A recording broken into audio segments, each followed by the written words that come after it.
Notre projet est clairement de refaire de la France un grand pays industriel et technologique. C'est aussi de refaire une France républicaine. Mais, pour le moment, j'aborde la question sous l'angle économique. Pour cela, pouvons-nous faire confiance à ceux qui nous ont fourvoyés? Combien d'emplois ont créé en France depuis 10 ans les entreprises du CAC 40? À ma connaissance, aucun. Elles se développent à l'étranger, où elles font leur chiffre d'affaires et leurs bénéfices. Nos dirigeants manifestent tous les jours à quel point ils ne croient pas en l'avenir de la France. Et nous voulons rendre confiance à la France et à sa jeunesse. Nous voulons rendre à la France une éthique républicaine, exigeante, et avec elle sa fierté et son ambition. C'est possible. Nos atouts restent immenses. D'abord, dans la qualité de notre peuple, dans la formation, la recherche, l'innovation. Ensuite, dans notre épargne, l'une des plus élevées du monde. Pour peu qu'elle s'investisse là où notre peuple en a besoin. Ce qui a manqué jusqu'à présent, c'est la volonté de créer un cadre propice à la valorisation des atouts de la France. Notre mot d'ordre, je vous le demande, c'est le même qu'en 1981. D'abord l'emploi. Nous disons non à la dictature de l'argent, non à l'acquisition de la valeur par l'actionnaire, comme disent nos financiers. Je sais que tout ça a été théorisé. L'acquisition de la valeur par l'actionnaire, avec un seuil de rentabilité qui, avant la crise, était couramment fixé à 15%. Et en dessous, eh bien, il n'y avait plus rien à faire. Si vous n'étiez pas capable de cracher du 15%, vous étiez mort. C'est ça le système du capitalisme financier. Eh bien, nous voulons faire tout simplement la révolution. La révolution.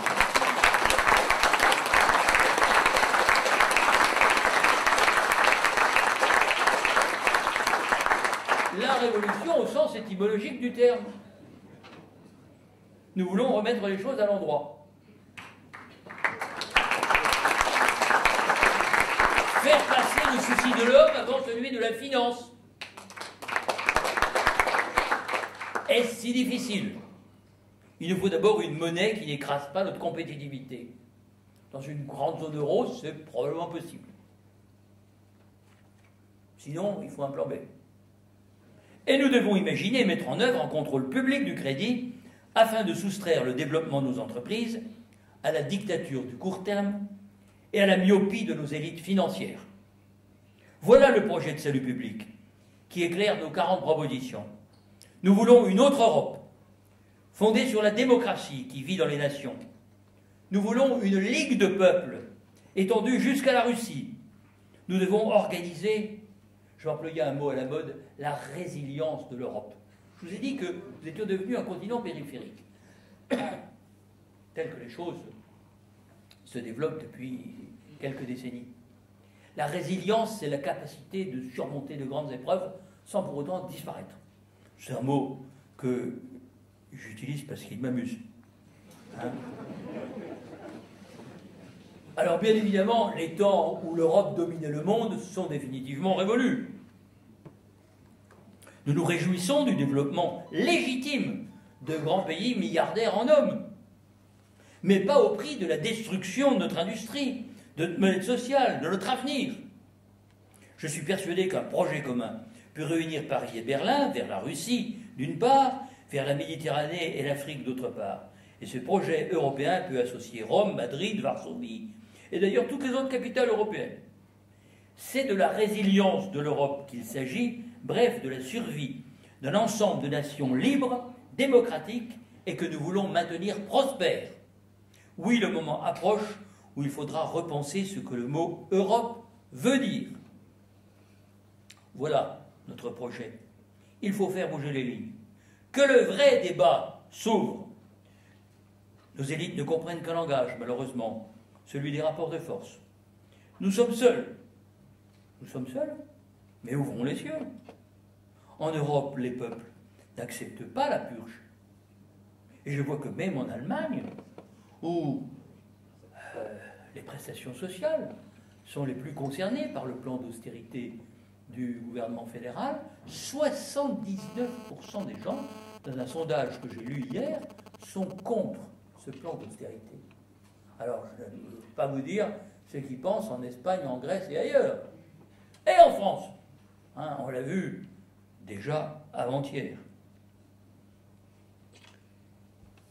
Les peuples n'acceptent pas la purge, et puis regardons plus loin encore.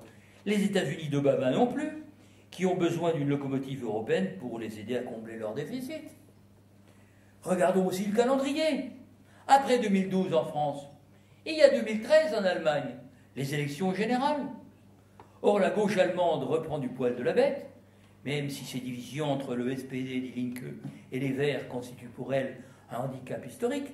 Mais entre le moment où j'ai écrit ces lignes et celui où je vous parle, j'ai vu qu'ils s'étaient mis d'accord, le SPD et die Linke, pour organiser des manifestations en commun. C'est un progrès.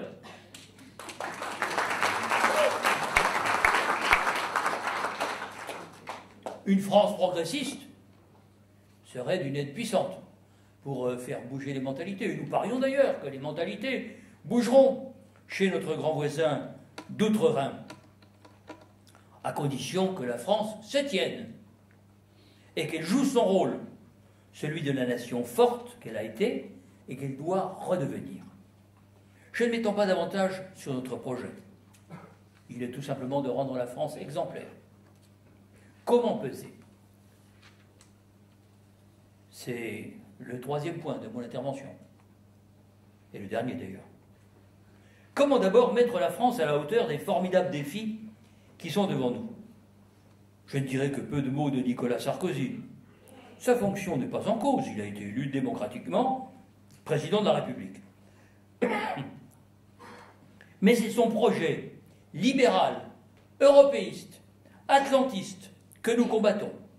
Il ne met pas la France sur la bonne pente, c'est le moins qu'on puisse dire. Nicolas Sarkozy peut évidemment être battu en 2012. Mais il n'y a pas aujourd'hui d'alternative politiquement et intellectuellement construite.